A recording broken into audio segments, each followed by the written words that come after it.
What's up YouTube? My name is Chad. This is the Wisco Boater channel. Welcome back to another episode of the restoration project of the 69 Glasspar Tacoma 14. The only thing I've done so far is get the carpet vacuumed up.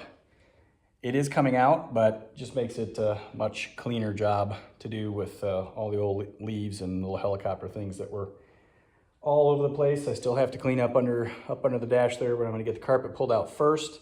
It's also wet, so I want to get the carpet out so the wood underneath can dry, and it's solid, so there's no soft spots anywhere on the floor. But I want to get the carpet out so I can use the wood to lay on and work up under the dash and that kind of thing. So I'm hoping, fingers crossed, that the carpet comes out in one piece.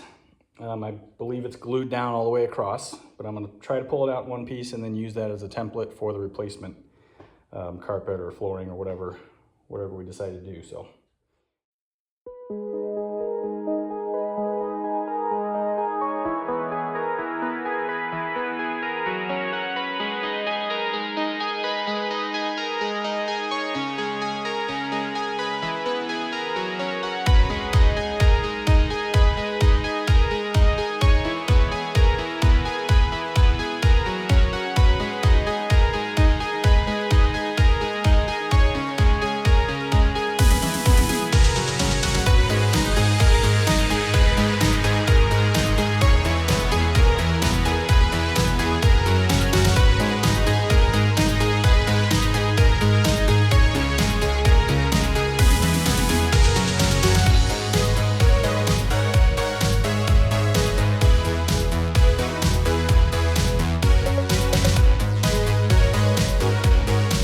Okay, I'm really struggling with this carpet on the sidewalls. It is stuck.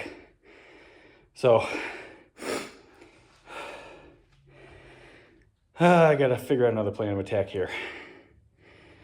I'll be back. Let's cut to about an hour or so later, and I've got the carpet out. You can see I also did remove the remote control. It's still attached to that board, but I went ahead and took that off just to get the rest of the carpet out. We'll come back to show you some of the details of the flooring underneath there and the remote controls here in a second. I was not able to get the carpet out in one piece. However, it pieced back together fairly easily. So I had to cut the section off right there that was really stuck to the back sidewall of the hull over there. And then that front corner up there was behind the remote control. So I cut that, took the remote control off, and then was able to pull that off fairly easily. So that's the nasty green carpet. I'm just gonna leave it there for a couple of days, probably let it dry out a little bit, see if I can clean it up just a little bit so when I handle it, I'm not getting just disgusting dirty. It is wet, and the garage is heated, so we'll get the carpet dried out here in the next couple of days, hopefully. So if we come back inside the boat here, you can see there's the remote control. The boards that it's mounted on are in very good shape. The hardware I just hand tightened back in place. Probably use new hardware when it goes back on anyway. I'll remove the remote control from the board, take it apart, get it all lubed, and put everything back together, and I'll clean up that. I might recover that actually. Because I'm just going to do away with this whole green color. So the floor itself is in very good condition. There's no soft spots. There are a couple of areas of concern. You can see right there, there is a crack in the fiberglass, another little one over there, and then there's one right there and one right there. So the floor is still nice and solid. It's the crack here runs right in through here. It does move. Obviously the fiberglass is cracked, but the wood feels pretty solid underneath. So there's a couple of options here. I'll tell you about the first one that I'm not going to do. I've done it before. If you're interested in seeing that was before my YouTube channel, but it is fully documented on the classic Glastron forum, where I restored a 1981 SSV-167. And that boat turned out absolutely beautiful. Here, I'll show you a picture of it. This is what it looked like before, the day I bought it, and here's what it looked like when I finished it. And it was a fun project. Turned out absolutely beautiful, and it went to a guy in Texas.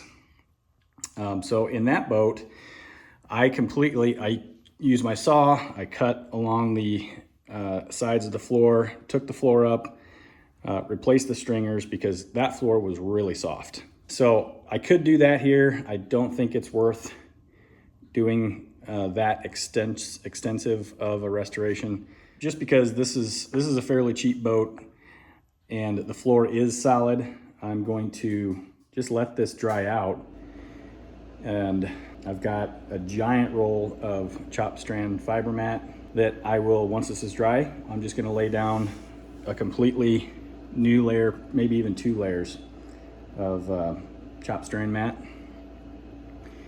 and then we'll put new carpet or flooring on top of that. So even the holes where the seats mounted are nice and solid. Got it all vacuumed out, and yeah, I'm not surprised at what I found, and I'm also happy with the condition. So I think they built these boats pretty solid. I'm not worried about the stringers. If there is a little bit of moisture that got in through these cracks, it's off to the side. The stringers are going to be, there's probably 4 of them. There's probably one right here, one towards the middle, another one towards the middle, and then one more over there, would be my guess. That's how most of these little boats are designed. So not at all worried about the strength or rigidity of the hull, because the floor is nice and solid. I did get everything cleaned up under the dash there.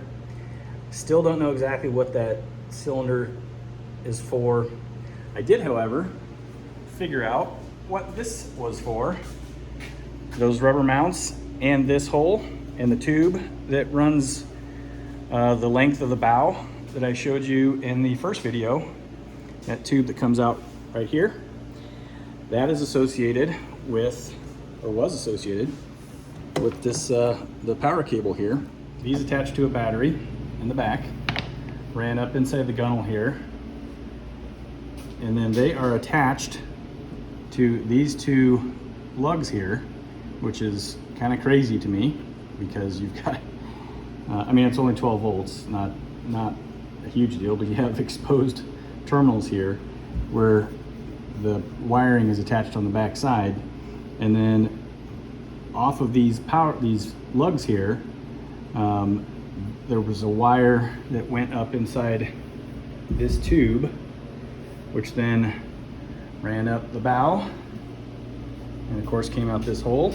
This was something of a question mark in the first video, that let power up here to a trolling motor. So these are not anchor mounts. These were mounts for a trolling motor. So kind of a interesting, hacky way, I guess, to do that, especially with exposed terminals right there in the cockpit. But yeah, that's what that big green power wire is for. So that's going to get pulled out. There's one mystery solved. So these are going to get taken out. I'll fill these holes. I think the next thing I'm going to do is work on taking this off. You can see that wood's already starting to dry. And probably get the steering wheel pulled off so it's out of the way. And then just start taking stuff off the dash, get this light taken off. This is for a top. I did learn in the brochure documentation that I found on Fiberglassics that the Tacoma 14 had an optional vinyl top. So this would have been the 4 mounts for the top, and then it probably snapped down on top of the windshield. As mentioned before, I'm not going to put a windshield back on this. I think it looks pretty cool with this little raised lip right here, and yeah, so no windshield will go back on. super happy with getting the carpet out. So we'll just keep going on removing some stuff here. Get this thing stripped down and hopefully ready for some paint before too long. Okay, that cable is out. There's no reason to show some of this stuff, just removing hardware and taking the wire out. So that's not a big deal. I also got the tube taken out from underneath the bow up there. I've got wire hanging here for this light, which I have mixed feelings about this, if I want to try and restore this or just put an LED in, but I will put another light here, and I'll also put another one right there. That one's damaged and long gone. But I'll come back up to the bow and we're going to start, we'll get the nav light removed. This is in excellent condition, no pitting or anything on it. Nice clear lenses. This might even be a newer light, so we'll get this taken off, get this board off, and then start working our way back. Okay, I think this will be the last thing I do on this video. Get this nav light removed and get this piece of wood taken off.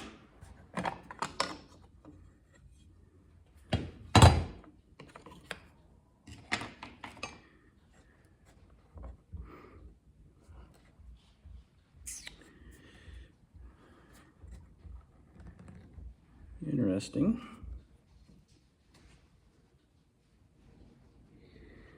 Huh. I have not come across a nav light that doesn't have screws. There's no screws to take it off, so probably I'm gonna have to go way up under the bow to get those removed. So that'll be fun. I'm gonna get rid of this little halogen light bulb and put an LED in that. But yeah, there's probably 2 nuts on the bottom side of these posts right here. Would be my guess.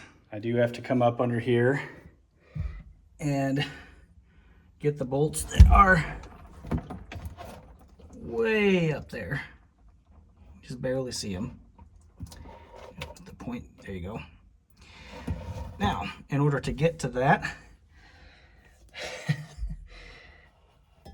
this tube is in the way. I just can't fit. I mean, I'm not a big guy, but I still cannot fit on either side of that tube. And of course, this was mounted to this board here through a steel plate with steel screws. I got one out. See, that one's out, but the others are rusted. So I got those soaking in WD-40 right now. I got the screws out of the top plate. However, you can see one screw right there that's still in place.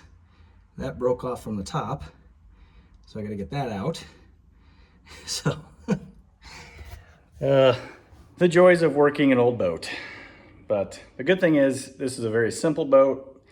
Once I get everything pulled off of it, that's kind of when the fun starts, when you start putting stuff back together and making everything look good again. So I'll continue to work on that nav light. I probably will start the next episode with that.